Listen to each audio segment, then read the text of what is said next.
देवता का उद्धार किया। सवेरे की कथा में आपने सुना कि एक विद्याधर का उद्धार किया गया। तो सुखदेव गोस्वामी को ये बात याद आ रही कि अब देवताओं का लाइन लगा है उद्धार कर उद्धृत होने का, तो उसी संदर्भ में अब देवता के उद्धार की बात कह रहे हैं। कथा कहते समय सुखदेव गोस्वामी इस तरह से विचार करके अब ये कथा प्रारंभ कर रहे हैं। एक देवता का उद्धार हुआ जो अजगर हो गया था, तब दूसरे देवता का उद्धार। जो देवताओं का उद्धार हो ही रहा है तो एक के बाद दूसरे देवता का ही क्रम पूरा करें।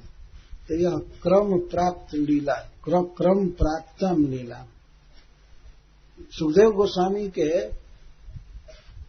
चित्त की धारा के अनुसार ये वर्णन किया जा रहा है।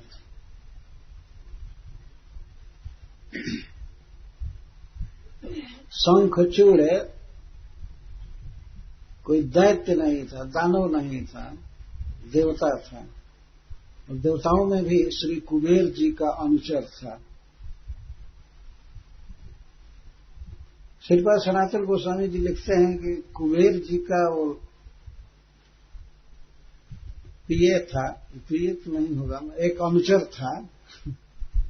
तो अपार खजाना है कुबेर जी को, तो उसमें एक रत्न चुरा लिया था, देवता होकर के चोरी किया था। और उस चूड़ामणि को नहीं, और उस मणि को अपने केश पास में रखता था, इसीलिए उसका नाम हो गया था शंखचूड़। उस मणि का आकार भी एक छोटे शंख जैसा था। अथवा अपने केश को इस तरह से बांधता था, लगता था कि शंख जैसा है, तो इसीलिए भी उसको शंखचूड़ कहते हैं। विद्याधर का उद्धार हुआ तो अब यक्ष का उद्धार कह रहे हैं। यक्ष देवता की श्रेणी में आते हैं। तो यक्षों में सबसे श्रेष्ठ हैं कुबेर जी, जो भगवान शिव के मित्र हैं और परम वैष्णव हैं, भगवान कृष्ण के भक्त हैं। ये भागवत के प्रसंग से पता चलता है। तो इस तरह से उद्धार के लिए कहें। एक बार की बात है, कदाचित किसी समय, परंतु श्रीपाद सनातन गोस्वामी पाद जी लिखते हैं, विश्वनाथ चक्रवर्ती ठाकुर जीव गोस्वामी पाद, कि वह उसी साल की लीला थी, शिवरात्रि के दिन जो लीला हुई उसका वर्णन करके, और सुखदेव गोस्वामी पूर्णिमा के दिन क्या लीला हुई थी इसका वर्णन कर रहे हैं। शिवरात्रि के 15-16 दिन के बाद पूर्णिमा आती है ना।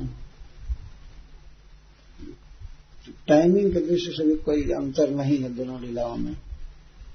रात्रि के समय श्री भगवान लीला कर रहे थे। यहां पर एक बात पर ध्यान देना चाहिए इस कथा प्रसंग में। यह कहा गया है कि गोविंद रामश्च विजहरतु, गोविंद और राम विहार कर रहे थे और दोनों स्त्रियों के बीच में थे, मध्यगौ ब्रजजोषिताम। इस पर श्रीपाद जीव गोस्वामी लिखते हैं, कृष्ण और बलराम दोनों स्त्रियों के साथ विहार कर रहे थे। इसका अर्थ यह नहीं समझना चाहिए कि वो एक ही समय में और एक ही झुंड में विहार कर रहे थे। वे कहते हैं कि यह केवल एक क्रिया को बता रहा है, देश काल आदि को नहीं। ये समझ लेना चाहिए। जैसे कहा जाए सूर्य और चंद्रमा दोनों अंधकार का नाश कर रहे हैं। इस समय सूर्य और चंद्रमा दोनों अंधकार का नाश कर रहे हैं, तो ये माना जाएगा कि चंद्रमा रात्रि में अंधकार नाश करते हैं और सूर्य दिन में करते हैं, अलग अलग, पर एक क्रिया कर रहे हैं। इसीलिए श्रील सुखदेव गोस्वामी कहते हैं कृष्ण बलराम दोनों ब्रजजोषिताओं के साथ विहार कर रहे थे रात्रि में। वास्तव में श्री बलराम जी की गोपियां प्रियाएं अलग हैं और श्री गोविंद की प्रियाएं भिन्न हैं उनसे। ये बात को समझ लेना चाहिए। कभी कभी मिश्रण भी होता है, जैसे राजसूय यज्ञ में यह वर्णन है महाराज युधिष्ठिर के कि पुरुष और स्त्री सब होली खेल रहे थे। ये तो होली है, उसमें होली नहीं थी, लेकिन एक ऐसा समय था जबकि वो मर्यादा के अंदर ही एक दूसरे पर पानी डालना, उलझना, जब अवभृत स्नान कर रहे थे तो वहां पर वर्णन है भगवान श्री कृष्ण भी डुबकी लगा रहे थे और पुरुषों को ढकेल रहे थे, छू रहे थे, ऐसे पानी उछाल रहे थे। तो किसी स्त्री पर पानी डाल रहे थे भगवान या श्री युधिष्ठिर महाराज भी, तो वहां पर वह कोई खराब चीज नहीं है। जैसे होली के अवसर पर ये जो उत्सव चल रहा है भगवान की लीला, ये होलिका के दिन हुई लीला होली। उस दिन खूब होली गाया जा रहा था और श्री गोपियां गा रही थी तथा श्री कृष्ण भी गा रहे थे। और श्री बलराम जी का एक और भी स्वरूप है। श्री बलराम जी अग्रज हैं श्री कृष्ण के, लेकिन सब जगह यही भाव उदित नहीं रहता है। अग्रज होने के साथ साथ वे सखा हैं कृष्ण के, तो सख्य भाव कभी कभी बहुत बढ़ जाता है। ब्रज में सख्य भाव ही रहता है और राजधानी में श्री मथुरा जी में या द्वारका में अग्रज का भाव ज्यादा उदित रहता है। मैं कृष्ण का बड़ा भाई, और कृष्ण इसी तरह से उनका आदर करते हैं। तो यहां पर ध्यान रखना चाहिए, हमारे आचार्यों के अनुसार श्री बलराम जी सख्य रस में हैं। कभी कभी ऐसा होता था कि अगर होली मच रही है तो कोई किसी पर रंग डाल रहा है, पिचकारी मार रहा है, गीत गा रहा है। गान प्रधान ही होली होता है। होली उत्सव में गान प्रधान है। स्त्रियां भी गा रही थी, रसिया को नारी बनाओ रे रसिया को, और उधर कृष्ण भी गा रहे थे। कभी कभी ऐसा हुआ था कि श्री बलराम जी भी संप्रमत्त होकर के उसमें आ गए, केवल गान हो रहा था, क्योंकि कृष्ण के सखा भाव में है, अग्रज के भाव में नहीं है। और वास्तव में श्री कृष्ण और बलराम तो एक ही हैं। तो इस तरह से गान हो रहा था। दोनों के लिए श्री सुखदेव गोस्वामी अद्भुत विक्रम कह रहे। रामः अद्भुत विक्रम, गोविंदः अद्भुत विक्रम। श्री गोविंद अद्भुत विक्रम वाले। विक्रम का अर्थ होता है लीला, पराक्रम, ऐश्वर्य या माधुर्य, जो भी है उसको क्रम शब्द से कहा गया है। भगवान चैतन्य महाप्रभु इसकी व्याख्या किए हैं। आत्मा रामाश्च मुनयो निर्ग्रंथा अपूरु क्रमे कुर्वंत है सुखिन भक्ति नित्यम भूत गुणों है। तो उरु क्रमे शब्द की व्याख्या करते समय वे क्रम शब्द का अर्थ कर रहे हैं। क्रम का अर्थ है परिपाटी, क्रम का अर्थ है पदन्यास, क्रम का अर्थ है ऐश्वर्य, माधुर्य, विविध प्रकार से। तो क्रम का पदन्यास लेंगे तो जो 2 पग में 3 पग में पूरा ब्रह्मांड नाप लिया और जिन्होंने कपा दिया सारे ब्रह्मांड को, वे हैं उरुक्रम।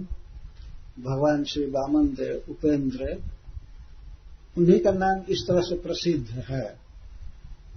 परंतु भागवत के 11 स्कंद में लिखा गया है कि जिन भक्तों के हृदय में रासलीला में नाचते हुए उरुक्रम के पद नखों की ज्योति छाई रहती है, उन्हें कभी भी फिर अंधकार या अज्ञान अभिभूत नहीं कर सकता।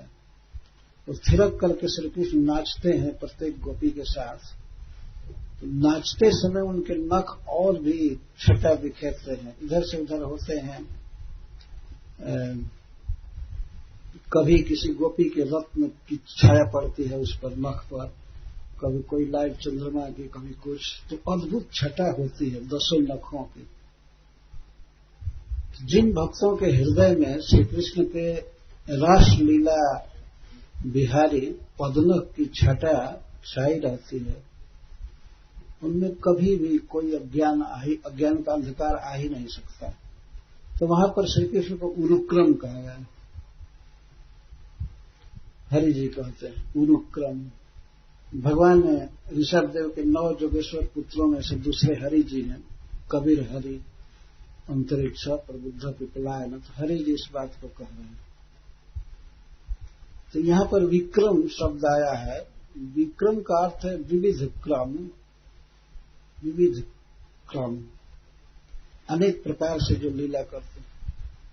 तो इनके विक्रम अद्भुत हैं। श्री राम के विक्रम और श्री कृष्ण के विक्रम अद्भुत हैं। विजय हरतुर बने रात्र, विजय हरतु विहार कर रहे थे वन में, श्री वृंदावन में, रात्र्याम, रात्रि के समय। कहाँ थे, किसके साथ विहार कर रहे थे? मध्य गौ ब्रजजोषिताम, ब्रजजोषिताम मध्य गौ। ब्रज जोशिताओं के बीच में थे दोनों भाई। उपगीयमान ललितम, दोनों के गुण का गान किया जा रहा था। किसके द्वारा, कौन गान कर रहा था? स्त्री जनहि बद्ध सहृदय। श्री कृष्ण से परम प्रीति का संबंध रखने वाली श्री गोपियां उनको बद्ध सहृदय कह रहे हैं। बहुत दृढ़ प्रेम, ऐसी श्री गोपियां गा रही थी। स्त्री जनहि बद्ध सहृदय, स्त्री जनों के द्वारा अर्थात झुंड के झुंड गोप ललनाएं थी और वे गा रहे थी। किसके विषय में गा रही थी? कृष्ण के विषय में और श्री बलराम जी के विषय में। ध्यान रखना चाहिए कि श्री भगवान की गोपियां, श्री राधा रानी आदि, ये श्री कृष्ण का ही गुण गाती हैं। और श्री बलराम जी की गोपियां श्री बलराम जी के सुंदरता, जस, जमुना जी के आकर्षण आदि की लीला गा रहे। जो भी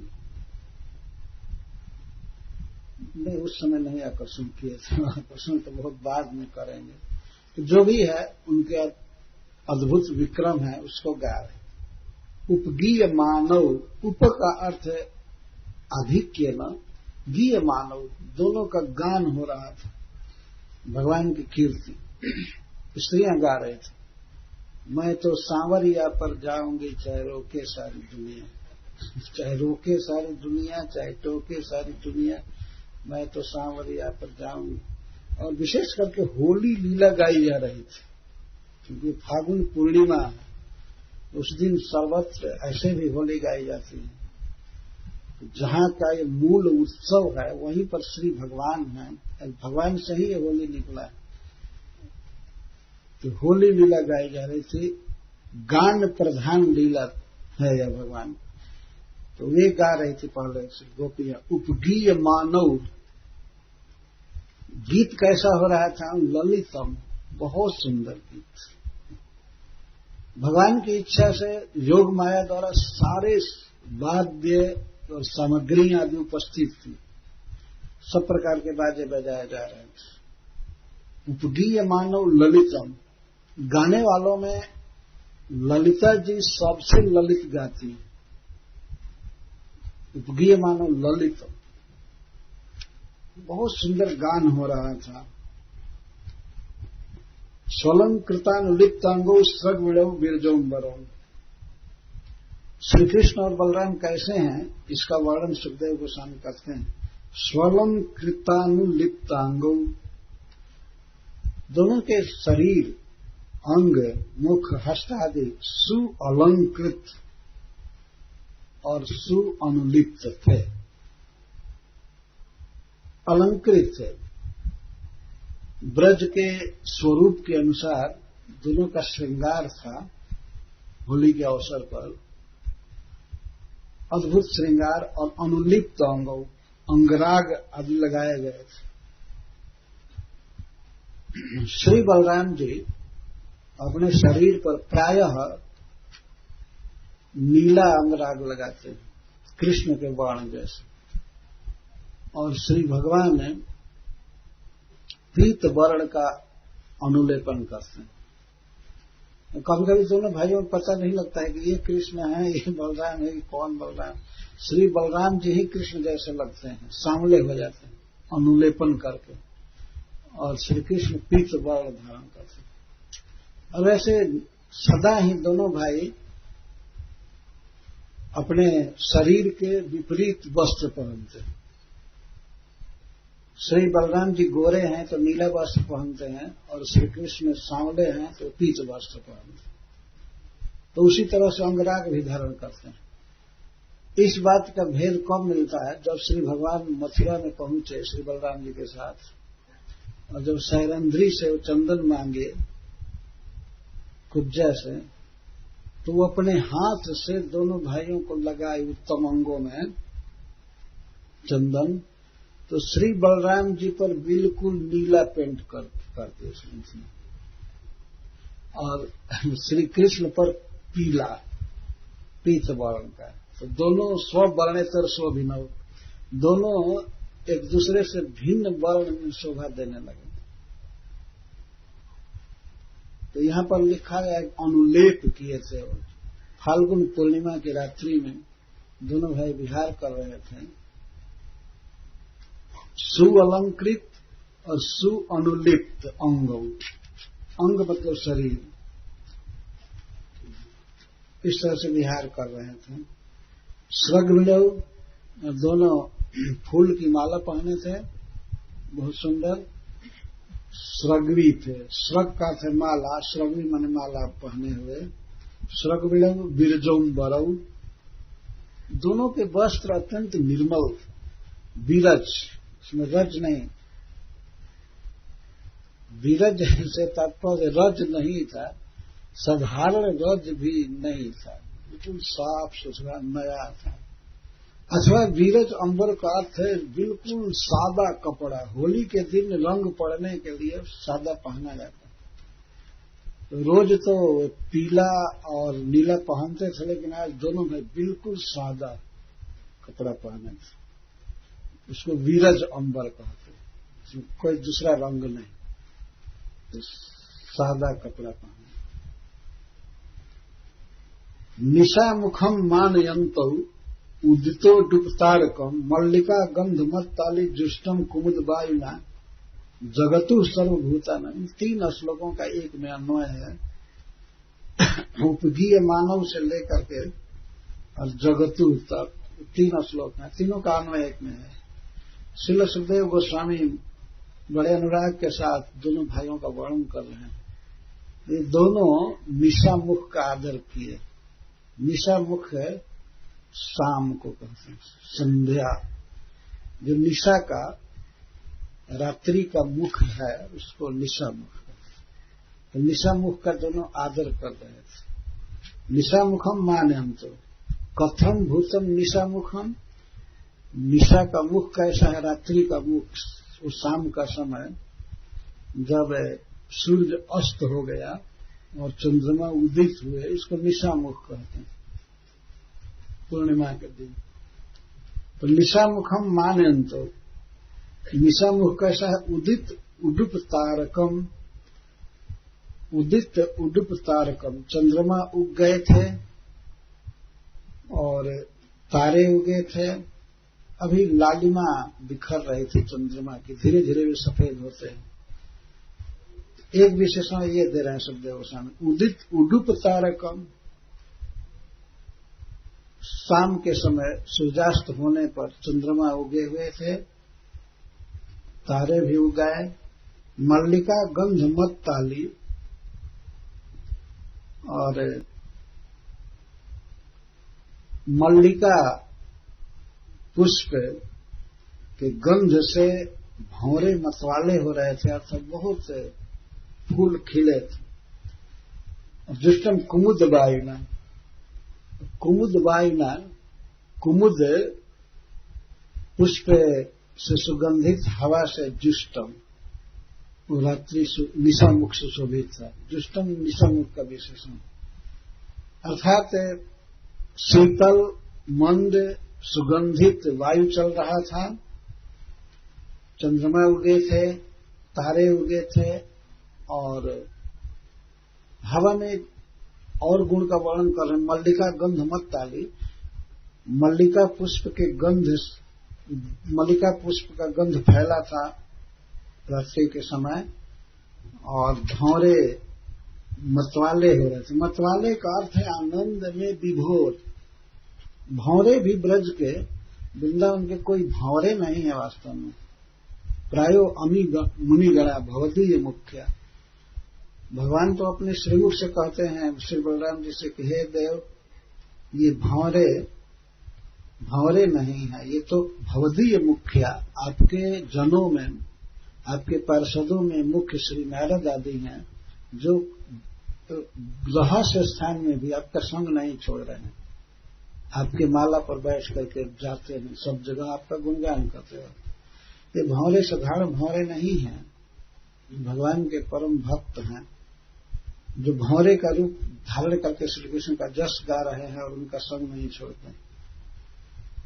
तो स्त्रियां गा रही थी। अब दोनों भाइयों के गाने का वर्णन आ रहा है। जगतु सर्वभूतानां मनः श्रवण मंगलम तौ कल्पयन्तौ जुगपत् स्वर मंडल मूर्छितम्। जगतु सर्वभूतानां मनः श्रवण मंगलम। श्री कृष्ण और श्री बलराम जी का गीत कैसा हो रहा था, इसका श्रील सुखदेव गोस्वामी यहां वर्णन कर रहे हैं। एक तो उसका प्रभाव और स्वर की भी मादकता बता रहे हैं। सर्वभूतानां मनः श्रवण मंगलम। सभी जीवों के, चाहे वो मनुष्य हो, पशु पक्षी या देवता दानव, कोई भी जो भी सुनता था, सबके मन और कान का मंगल करने वाले थे। वह गीत सुनने के बाद किसी के भी कान में कभी स्पृहा नहीं रही दूसरा गीत सुनने का। ये है श्रवण मंगलम। श्रवण मंगलम, सुनने पर वो गीत मंगल कर रहा था, यही अर्थ नहीं जो स्वयं ही मंगल स्वरूप है कान के लिए, मूर्तिमान मंगल, और उस गीत को सुनने के बाद अन्य श्रवण के स्पृहा नहीं रहती थी। और मनः मंगलम, मनः मंगलम, मन में कृष्ण के गीत को छोड़ करके अन्य